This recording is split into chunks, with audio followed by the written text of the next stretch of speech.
رخصه والله فعلا. يعني انت محظوظ، ربنا بيحبك. حلمي لو عندكم الرئيس معدي او الوزير معدي الطريق برضه بيقف ساعتين 3 كده؟ هما بيوقفوه لغايه ما يعدوا وبعد كده بيفتحوه تاني بسرعه يعني، بس عشان ما يحصلش تكدس ولا حاجه. ازاي بتتعاملوا في الاشارات هنا من غير عسكري مرور؟ يعني بتفهموا الاشارات ازاي؟ اول حاجه عادي جدا ان تلاقي فصل في الحضانه طالع لابسين لبس فسفوري ومعاهم ضابط بوليس واخدهم رحله في الشارع يعلمهم احترام المرور ويعلمهم الاشارات، وعندهم بعض الاغاني للاطفال اللي فيها يتعلم ازاي احترام المرور. الاخضر تعدي بسلام، الاحمر يعني موت، الاصفر استعداد. فطبعا لما بيكبر بياخد كورسات تانية على مستوى المدرسه الابتدائي او الاعدادي او ما الى ذلك، فاما بيجي يعمل رخصه عمره ما بينسى اللي هو اتعلمه في المرحله الاولى دي. الحاجه الثانيه انه هيدفع غرامه، فده بيبص طبعا انه لازم يلتزم عشان ما يدفعش غرامه.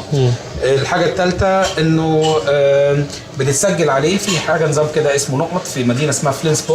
اي واحد بتاع معاه رخصه بيبقى عارف موضوع فلينسبورغ، ان ديت المركز المروري الخاص بألمانيا كلها، ان اي حد بيعمل مخالفه بيتسجل له، بيتسحب منه نقط في فلينسبورغ. وفي نقط معين لو وصلت ليها معناها ان انت غير قادر على السواقه لمده سنه او سنتين، ممكن تتسحب منك الرخصه. لو على سبيل المثال لو انت شارب كحول وسايق واتثبت دوت، او مخدرات وسايق، او عملت حادثتين 3 وانت اللي غلطان ورا بعض، بالتاكيد في مشكله عندك. الدوله موفره امكانيات كبيره في الشوارع ان الناس تمشي بطريقه سلسه، بما معنى ان في اشارات مروريه فعلا التركيبه الالكترونيه بتاعتها منظمه. في تاني حاجه الشوارع مسافلتها بطريقه انه يوميا او شبه اسبوعيا في ضابط او موظف في الامن مخصوص بيعدي على الشوارع كلها برجله بصفه اسبوعيه، بيشوف الحفر الصغيره نتيجه المطر ونتيجه الميه نتيجه الحر. انا تعبت من الكلام ده اصلا. ولو في حاجه كفايه. ساعات برضو بتحصل مثلا تروح للاشاره تلاقيها حمراء مفيش عربيات جايه، تقوم معدي تقوم ناس معديه وراك، ان هم مستنيين حد يغلط ويغلطوا وراك، بس محدش هو اللي هيطلع الاول. حلمي انا كان في سؤال هساله الاسلام، بعدين اكتشفت ان انا غبي جدا. نظام الباركنج هنا، الركنه عندكم ايه النظام؟ يعني اغلبيه الباركينجز هنا لازم تدفع فلوس على حسب الوقت اللي انت راكنه، لكن في شوارع برضو ممكن تركن من غير فلوس، بس اغلبيتهم لازم تدفع على حسب الوقت اللي انت راكنه. بس مفيش سايس، مفيش حد بقى هنا؟ مفيش كده. امال بتديها اسمها ايه العربيات اللي هنا؟ درايف ناو ولا اسمها ايه؟ في كار شيرنج كمان، اللي هو انت ممكن تأجر عربيه مثلا ساعه ساعتين وتسيبها في اي حته، وحد تاني ياخدها ويدفع الوقت اللي هو ياخده فيه. حد تاني ياخدها خالص. احنا عندنا مصر هناخدها ونطلع بيها اسكندريه ونسيبها هناك. لا عربيه غريبه جدا فعلا بالكارت، بتاخد عربيه بالكارت وبيحاسبك على عدد الساعات بالظبط اللي انت اجرتها فيها. دي هايله. هي مرتبطه بالجي بي اس، تعرف مكانها فين بالظبط. على التليفون بتعرف مكانها فين، بتحجزها وبتروح تركبها وتمشي. تفتكر لو الشعب الالماني جه عاش في مصر هيلتزم بالمرور زي ما هو بيعمل هنا، ولا هيمشي عكسي عادي جدا وهيركن صف تاني هو؟ ولا هل هيخبطوا في بعض من اول يوم يعني ممكن يحصل، لان هم برضو هنا بيلتزموا نتيجه ان في غرامه بتدفع. بالظبط، هيبقوا اسوأ مننا. ممكن يكونوا اسوأ مننا، يعني ممكن يرموا زباله في الشارع، ممكن ما يلتزموش. بس هنا الدوله، يعني الفرق هنا الدوله بتقدم لهم ازاي يلتزموا، وفي مصر طبعا ممكن ما تكونش الحاجات دي متوفره. يعني لا الشوارع متوفره ان انت هتمشي بسهوله، ولا في قوانين عامه تحكم حركه الشارع، وفي نفس الوقت هيتعلموا مننا حلو جدا، يعني هيتعلموا مننا بسرعه ازاي يبقى في كاوس يعني. كان معايا دكتور الماني وعايزين نوديه الاهرامات، فكنت واخده بالعربيه، بعدين مشينا على الدائري من التجمع للهرم، بعدين قال لي هو انتوا ما عندكوش حارات؟ قلت له لا ده الطريق قشطه يعني زي ما انت عايز. بعد كده ماشي لقينا ناس عماله تكلجس، فبيقول لي انتوا ليه بتستخدموا الجلاكسي كتير هنا؟ قلت له لا ده احنا ممكن نشتم بالجلاكسي، ممكن نسلم على بعض بالجلاكسي. ما وحشكش الركنه صف تاني؟ والله وحشتني الركنه الثالث ورابع كمان. ما وحشكش المشي عكسي؟ هو انا ما بسوقش هنا، بس يعني في طبعا الواحد بينبسط وهو ماشي غلط. مفيش ضباط بيحطوا على النمر لا نسر ولا على بتاع اللي هي بتاعت المستشارين والحاجات دي، مش موجوده خالص. ما بيستغلوش هم الحاجات دي. النمر على الناس كلها، ما تفرقش بقى ظابط مش ظابط.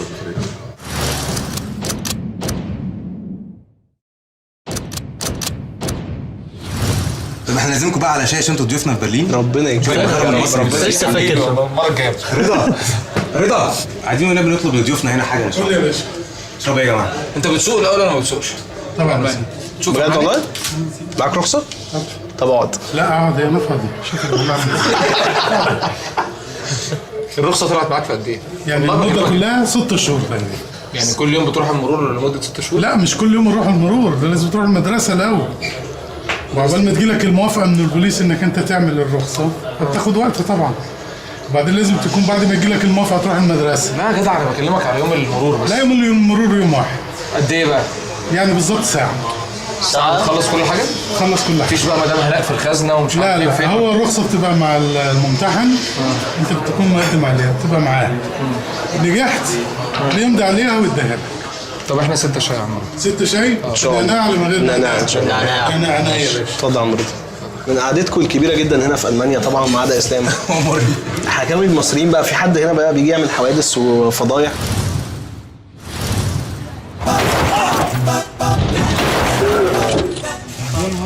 تيجي على البارد دي يا هشام؟ ما تجيش طبعا على البارد. هي تيجي بس هنقول له انها لازم فرن. ما تجيش يا جماعه العربيه كده خلاص توتال لوس طبعا. طب ما حدش يقول ان انا كنت سايق بقى. You speak English? Yes.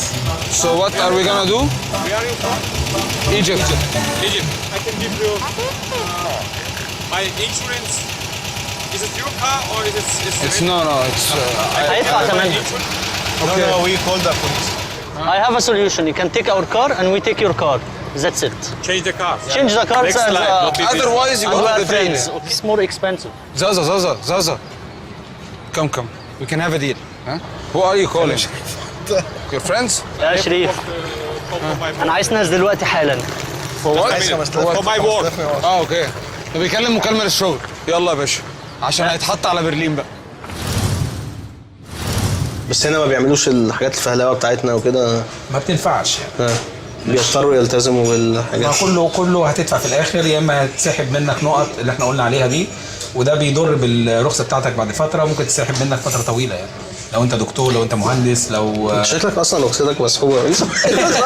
من الاخر يعني الموضوع متعلق يعني بقوانين محطوطه اللي يكسرها ياخد على دماغه. بتمشي على الكل، ما بيفرقش بين شخصيه عامه، شخصيه مهمه، لاعب كوره ولا واحد مثلا مشهور او مش مشهور. بصراحه يعني ما بنحسش بالموضوع ده خالص يعني ممكن يكون قاعد جنبك في الاندر جراوند ولا في القطر، مثلا مدير البوليس بتاع برلين بس النهارده نفسه ان هو يركب قطر ما يروحش بالعربيه مثلا يعني، ويتحاسب زيه، لازم يبين التذكره بتاعته للكنترول مثلا في المواصلات زي غيره يعني ممكن تبقى بتركب المترو تلاقي الوزير قاعد جنبك يعني. حصل كتير. بيدهنوا المترو بقى يومها وكده. حصل كتير فعلا حاجات زي كده. يعني مره من المرات كان في احتفال عند البوندستاج اللي هو البرلمان الالماني، وببص ورايا لقيت بعجله عضو البرلمان الالماني عن المنطقه اللي انا ساكن فيها اسمها فريدريسهاين، عن حزب الخضر، مشهور جدا في المانيا وسياسي معروف جدا، وراح حزب الايه؟ الخضر. حزب الخضر. اوكي. اللي هو جرونا بارتاي يسموه. واقف ورايا وبيتكلم مع ناس عاديين جدا، وراح بالعجله الاحتفال يعني، وهو بيروح البرلمان بالعجله، معروف جدا ان هو عن سواقين النقل عاملين ايه معاكم هنا؟ زي الفل. في كويسين؟ ستات بتسوق نقل هنا؟ في ستات بتسوق كل حاجه، اتوبيسات وقطوره وحاجات نقل. معقوله؟ بجد والله؟ كل حاجه. شفتها انت يا اسلام؟ شفتها. بجد والله؟ انت ايه اللي جابك هنا؟ ده قفش الليله كلها 3 ايام ولا 3 شهور وراح بلد تانية ورجع يعني قصه. نورتونا والله يا جماعه.